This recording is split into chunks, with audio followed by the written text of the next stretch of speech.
चलिए रिफ्लेक्शन के कवानीन को समझते हैं। फर्स्ट लॉ ये कहता है कि इंसिडेंट रे यानी वो शुआ जो मिरर पर पड़ती है, नॉर्मल जो कि एक इमेजिनरी परपेंडिकुलर है जो आप इस पॉइंट पर बनाते हैं, और रिफ्लेक्टेड रे, ये तीनों शुआएं एक ही प्लेन में वाक़ होती हैं।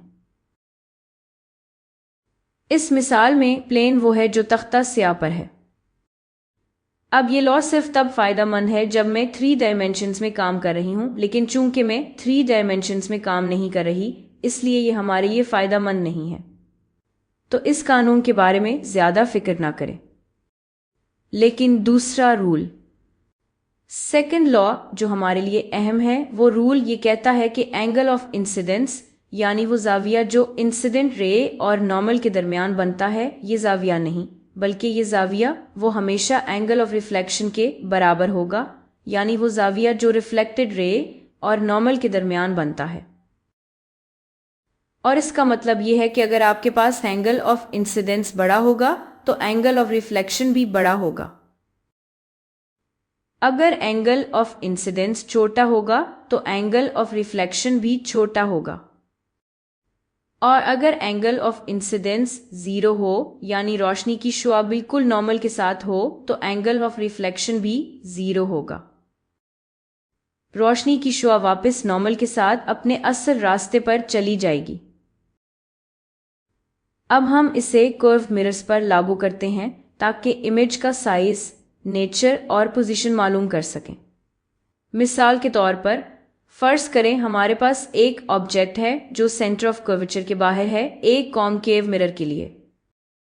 ये अक्स कहाँ बनेगा, हम ये कैसे मालूम करें? हम कुछ खास रोशनी की शुआएं खींच सकते हैं जो हमारी मदद करेंगी। पहली रोशनी की शुआ जो मैं खींच सकती हूँ वो प्रिंसिपल एक्सिस के मुतवाजी है। हमें पता है कि ये रोशनी की शुआ रिफ्लेक्शन के बाद फोकस से गुजरेगी। क्यों? क्योंकि यही फोकस की तारीफ है। ये वो पॉइंट है जिससे तमाम पैरेलल रोशनी की शाएं रिफ्लेक्शन के बाद गुजरती हैं। तो ये पहली रोशनी की शुआ है जो मैं खींच सकती हूँ।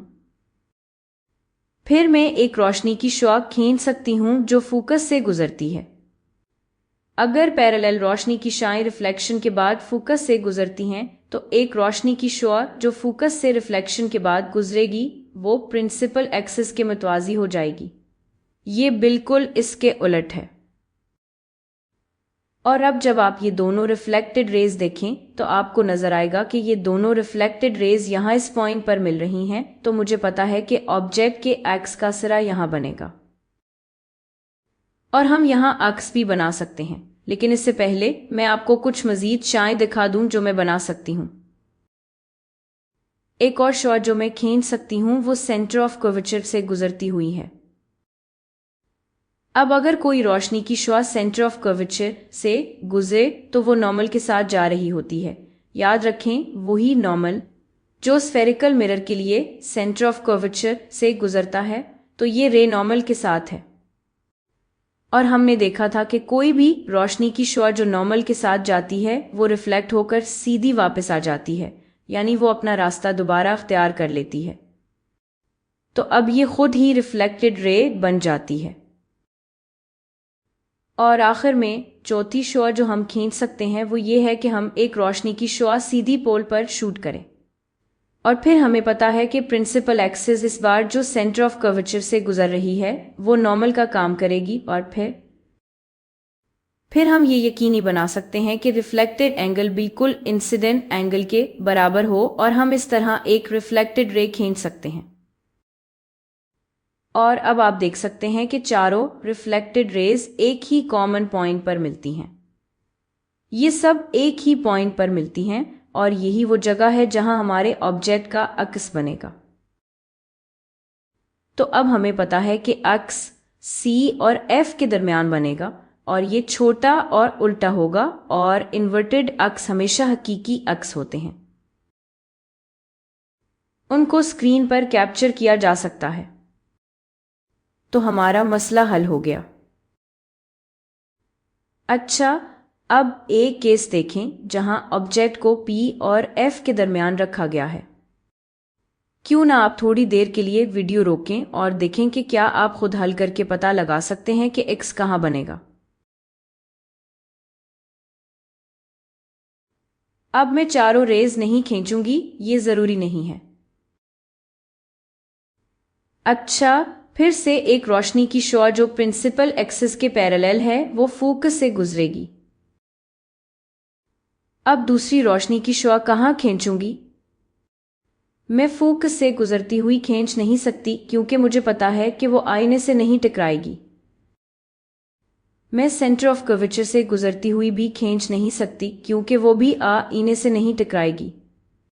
तो मैं सीधा चौथी शॉ खींचूंगी, यानी मैं इसे बिल्कुल पोल पर शूट करूंगी। अब ये नॉर्मल बन जाती है। ये एंगल ऑफ इंसिडेंस है और एंगल ऑफ रिफ्लेक्शन को एंगल ऑफ इंसिडेंस के बराबर होना चाहिए और फिर ये रिफ्लेक्टेड रे बन जाती है। और अब ये दोनों रिफ्लेक्टेड रेज हैं, ये कहाँ मिलेंगी? देखें, ये कहीं भी नहीं मिलेंगी। इसका मतलब है कि मुझे इस तरफ अक्स नहीं मिलेगा। तो अगर मैं उन्हें इस तरफ मिलती हुई नहीं देखती तो मैं उन्हें वापस रिट्रेस करूंगी और देखें ये यहाँ मिलती हैं, जो इसका मतलब है कि ऐसा लगता है जैसे ये दोनों शाएं यहाँ से आती हुई महसूस होती हैं। असल में नहीं, लेकिन ऐसा महसूस होता है। और अब ऑब्जेक्ट की टिप का अक्स यहाँ बनेगा और ये वो जगह है जहां अक्स बनेगा। ये मिरर के अंदर है। अक्स ऑब्जेक्ट से बड़ा है और आप देख सकते हैं कि इमेज इरेक्ट है, यानी ये वर्चुअल इमेज है।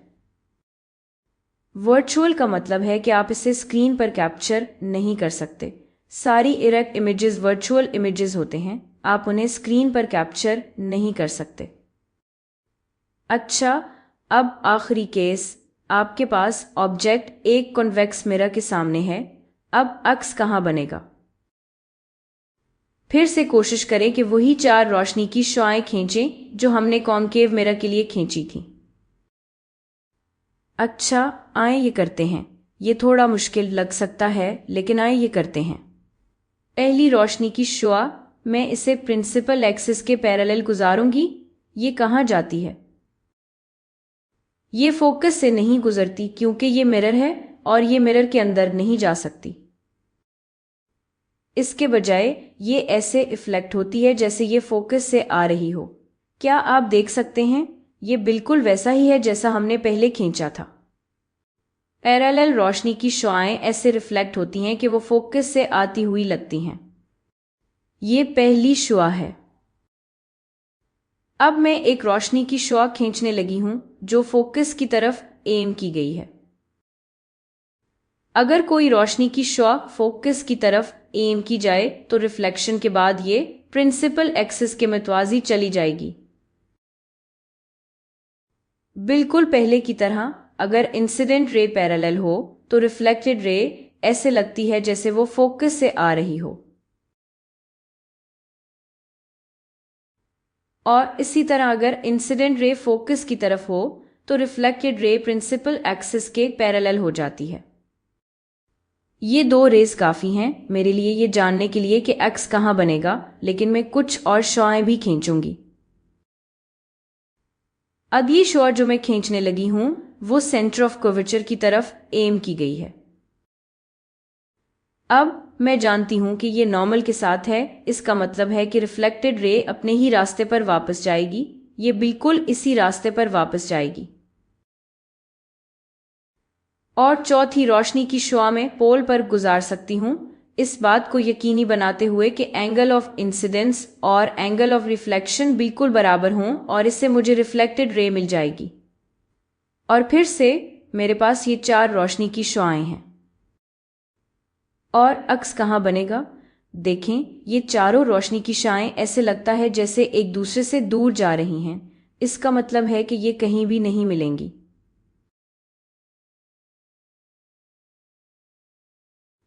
तो मुझे उन्हें उल्टी सिमत खींचना होगा और अगर मैं सबको उल्टी सिमत खींचना शुरू करूं, देखें, ये सब एक सिंगल पॉइंट से आती हुई लगती हैं।